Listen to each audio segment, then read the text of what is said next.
How to fix Frigidaire dishwasher not draining is a common issue that many homeowners face. To start, ensure the dishwasher filter is clean, as a clogged filter can prevent water from draining properly. Locate the filter at the bottom of the dishwasher and remove any food particles and debris.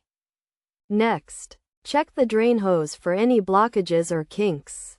The drain hose is usually located behind the dishwasher and should be free of any obstructions. If you find any kinks, straighten them out to allow for proper water flow.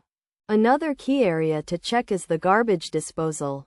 If you have a garbage disposal, ensure it is clear of any debris.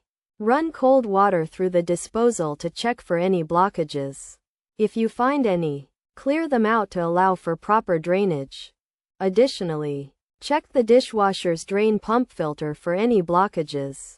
The location of the filter may vary depending on your Frigidaire model, so consult your user manual for specific instructions.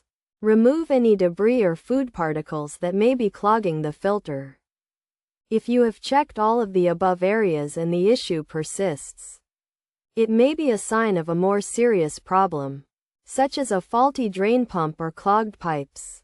In this case, it is recommended to call a professional plumber to diagnose and fix the issue.